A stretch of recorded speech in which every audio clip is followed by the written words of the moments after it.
From the classroom to the emergency room, OR and beyond, you're joining Trauma ICU Rounds with your host, Dr. Dennis Kim.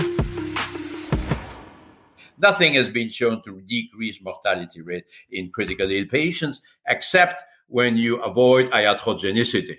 The large tidal volume approach is the best example. It's not good to give a large tidal volume to a mechanically ventilated patient. That's the best example of the positive trial we have in critical care medicine. But otherwise, look at anything you like. Blood transfusions, no improvement. Swan gas catheter, no. This and that, no improvement in survival. But then we can sit and we shouldn't do anything because nothing has been shown to decrease mortality. And that's Dr. Jean-Louis Vincent. And many of you know Dr. Vincent. He is well recognized in the world of critical care. He's published over 1,300 original scientific manuscripts, 400 book chapters, and he's edited 123 books. His name pops up in PubMed more than 1,300 times, and he's been cited more than 230,000 times with an H-index of 195. Dr. Vincent is well known. Since 1980, he's organized an international symposium on intensive care and emergency medicine in Brussels. Further, he is the editor-in-chief of several journals, including Critical Care, ICU Management and Practice, and one of my personal favorites, Current Opinion in Critical Care. Jean-Louis is a true giant in the world of critical care, and whether you know it or not, on your daily rounds, I assure you, some part of Jean-Louis is involved in the active care of your patients from day to day. I had the opportunity to sit down with Jean-Louis and talk a little bit about some of the advances we've seen in critical care over the last decade or so, as well as his approach to rounding on patients and preventing iatrogenicity in the ICU. Let's take a listen. And you mentioned that you had trained. I didn't realize that you were actually here at LAC USC and you spent a couple of years here as a trainee. Yeah, to be precise, my teacher, Professor Weil, was really, the founder of critical care medicine. Was affiliated to USC, but he was working in a smaller hospital on Vermont Avenue. It's the Hollywood Presbyterian Medical Center. And that's where he had his department. And your experience here versus what things were like back in Europe, did you find a big disconnect or difference in terms of the approach to practicing critical care? Well, yeah, but again, it was a long time ago. It was 40 years ago. And I very much liked the rational approach to critical care medicine. You could only propose what has been shown as valid in the literature, and there was very little place for opinion. Whereas in Europe, it was still, the patron type of thing, the old guy's advice. I think you should do this. I think you should do that. But what do you mean by I think? Well, that's my experience.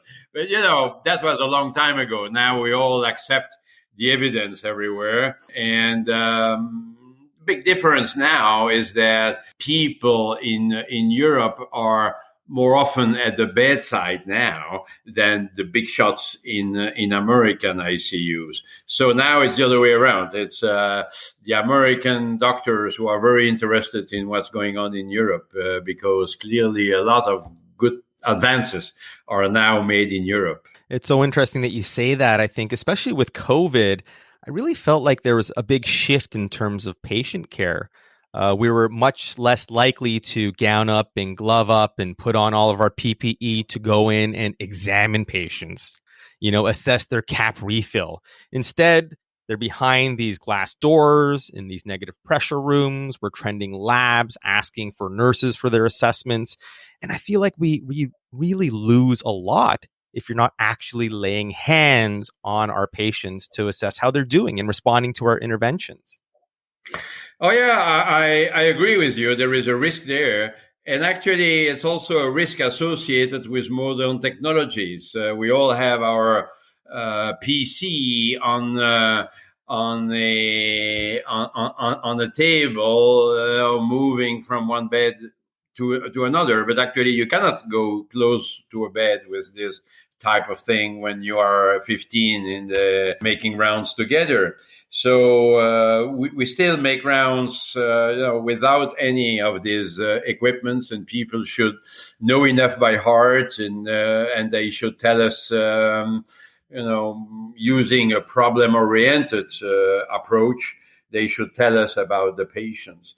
But we still go at the bedside, we examine the patients, and we feel it's important. And so when it comes to hosting rounds or holding rounds, do you have any key pieces of advice for those who are, let's say, starting in the very intimidating environment of the ICU as their first rotation as a resident? We should indeed accompany them and be available for help and guidance. We should be the guides of these young guys who do not know very much about the ICU.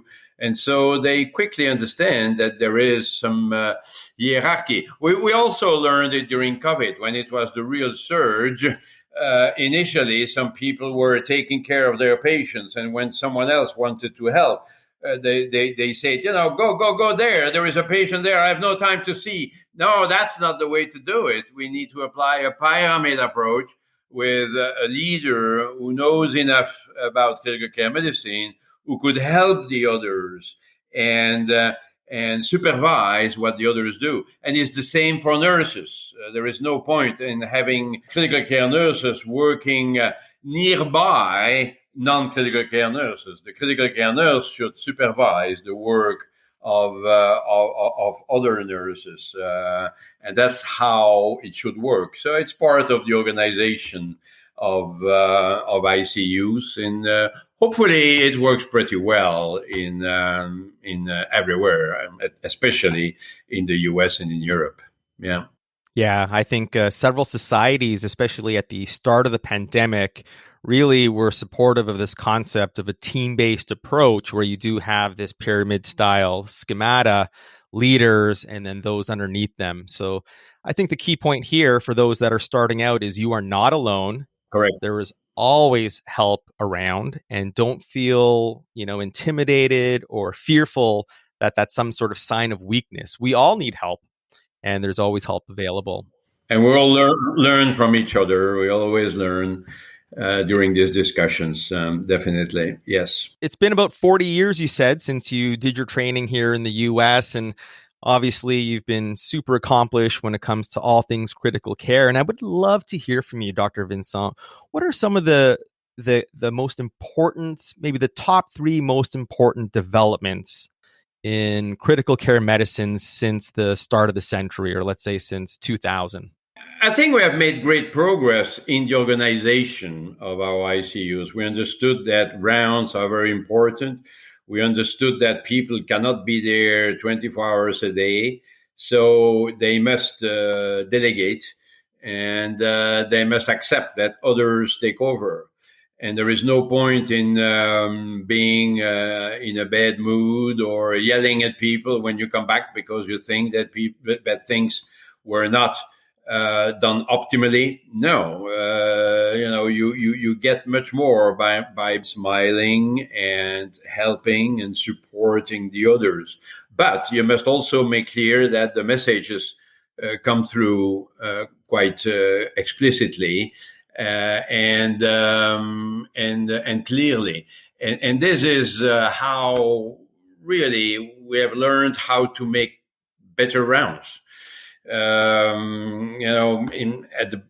Some time ago, it was not rare that people would consider rounds as either boring or excessively funny, and where people could speak about this and that unrelated to the patients. And of course, this is unacceptable.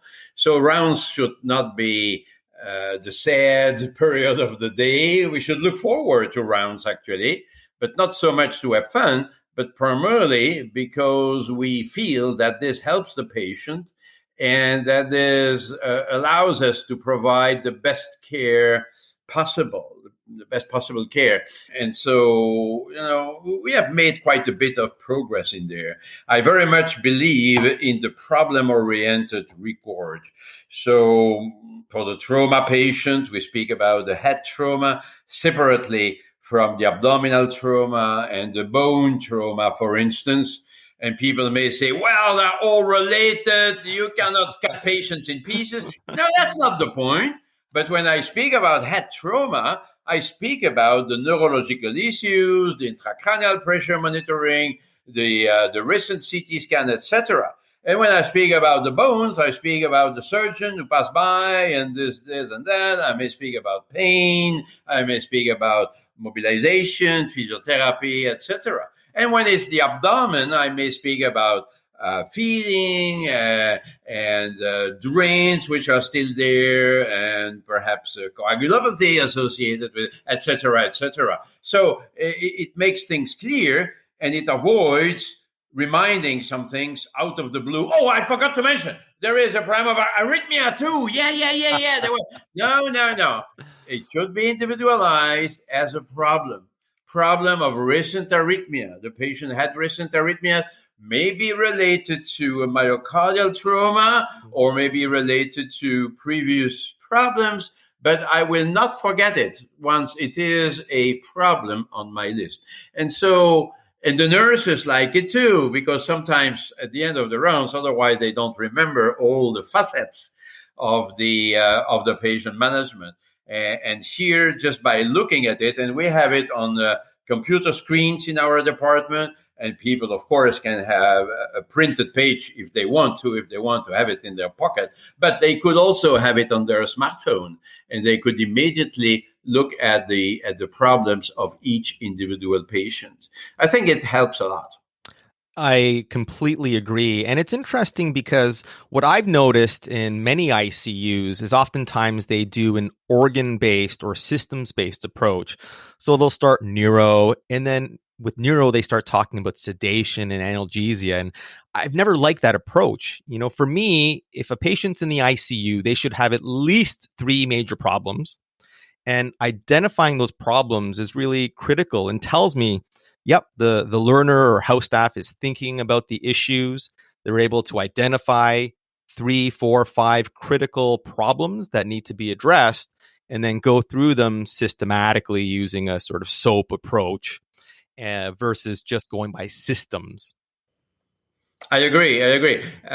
Except that I would not focus on the principal problems at the risk of forgetting some other problems. I like to have the full list. But I may say, after the 3 important ones you mentioned, I may say, okay, problems 4, 5, 6, 7 are not really so important. We'll keep them in mind. They are here, but I will not speak about it. Okay, but never forget the minor problem, because the minor problem may become a big one.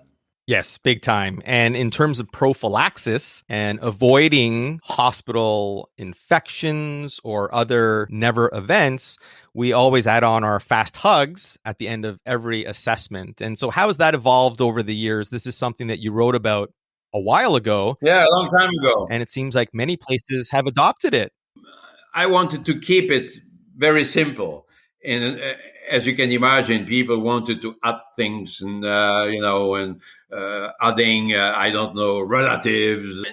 No, there is no point. I will not forget the relatives. So we need to keep it short, and we need to involve the nurses. The fast hug is not just for doctors. It's perhaps for nurses more than for doctors.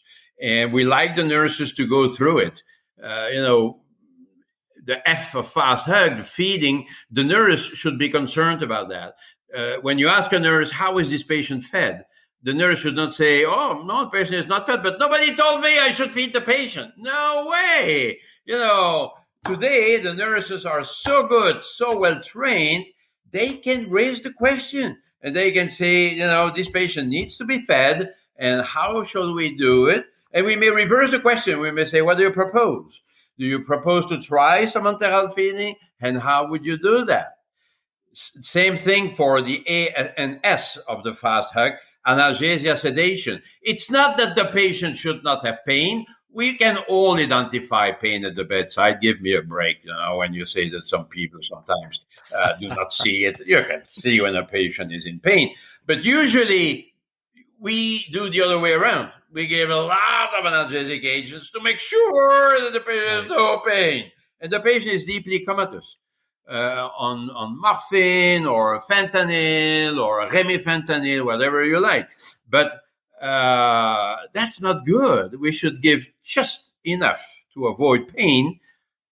Patients should not have pain, admittedly, of course. This is very important, but not too much. Sedative agents, you mentioned sedatives. That's also something that we have learned over the years. Today, in our department, we use very little sedative agents, very little. Only for patients who are clearly agitated because they are heavy drinkers, maybe, or because they have some intracranial problems. Okay. We don't want the injured brain to be too excited. Okay. But otherwise, mechanical ventilation, if the patient has no other problem, the patient can read a book while being mechanically ventilated. I'm saying a book, not a comic. We are very good at comics in Belgium, as you may know, but a book, a real book. And I have pictures of this that I love to show. So this is very, very important too. The nurse should raise the point and say, okay, don't you think we can now reduce the doses of sedatives? Not just once a day, as some people have said, every hour, every half an hour, if you like. Each time we go in the room, we should raise this question. Could we discontinue the sedative agents and see how the patient behaves and perhaps restart it if needed, but at least we should try to stop it. And then the T is for thromboembolic prophylaxis. Also, perhaps less commonly now than before with the modern computerized problems. If there is no low molecular weight heparin being given, there could be a pop-up signal in the monitoring system, in the computer, in the PDMS. Okay, but otherwise we sometimes tend to forget about this, and it's good to have this type of reminder. H is for head of the bed elevated when there is no contraindication, and this limits the risks of nosocomial pneumonia, and especially ventilator-associated pneumonia in mechanically ventilated patients. And U is for ulcer prevention. If the patient is in stress, maybe on corticosteroids, maybe with some coagulopathy, it may be wise to give a PPI to limit the risks of bleeding from ulcer. I found so weird a paper published in the New England Journal of Medicine a couple of years ago where they gave PPI versus placebo in a large number of critically ill patients. And the conclusion of the paper is that there is no advantage. What is no advantage? There is no difference in mortality. Hey, I don't give PPI to decrease mortality, my friend. And then when you go into the results, you can see that there is a much less GI bleeding, less need for transfusions when you give. So it works. Don't tell me it's ineffective. It does work, but of course it will not decrease mortality. Nothing has been shown to decrease mortality rate in critically ill patients, except when you avoid iatrogenicity. The large tidal volume approach is the best example. It's not good to give a large tidal volume to a mechanically ventilated patient. That's the best example of the positive trial we have in critical care medicine, but it shows that we should avoid harm. But otherwise, look at anything you like, blood transfusions, no improvement. Swan-Ganz catheter, no. This and that, no improvement in survival. But, then we can sit and we shouldn't do anything because nothing has been shown to decrease mortality. And finally, fast hug.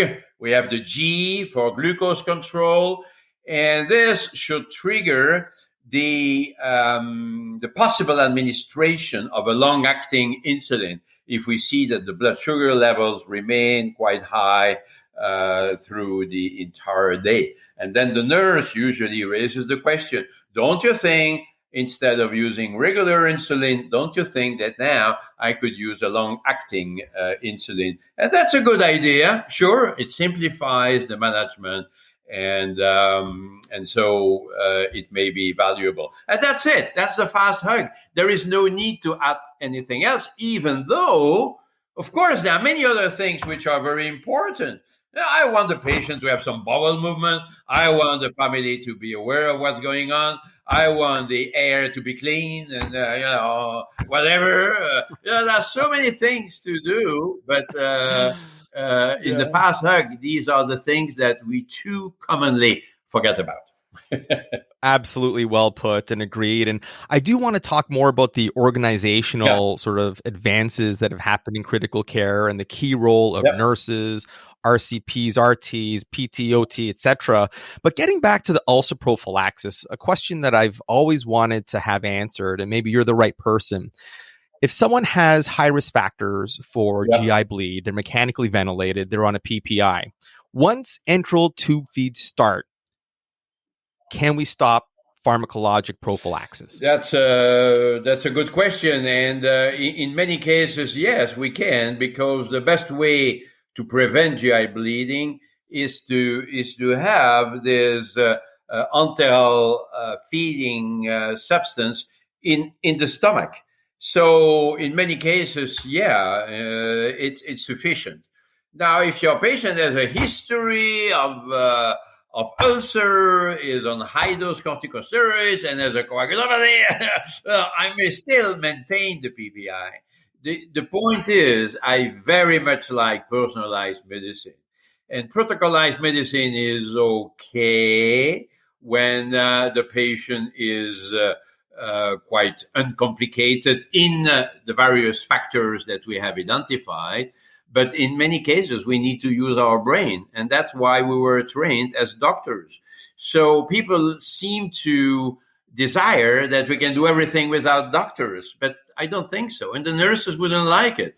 So we can still individualize our treatments and consider that in this particular patient, I would still keep the PPI because I think the risk is quite high. So I would feel more comfortable keeping the PPI on board.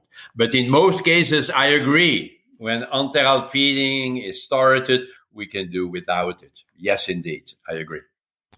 So friends, that's part one of our interview with Dr. Jean-Louis Vincent, the true giant in critical care. Make sure to tune in to part two, where we'll go over some hot topics in terms of research, thinking about outcomes, and a number of other hot topics when it comes to the world of critical care medicine. If you like what you're hearing, please share it with us as well as the world. You can leave us a 5-star rating as well as a kind comment at Apple iTunes or wherever you normally download your podcasts. It's been a while. We are back. We're so excited. Season 3 of Trauma ICU Rounds. Jean-Louis Vincent to kick it off. Take care, friends.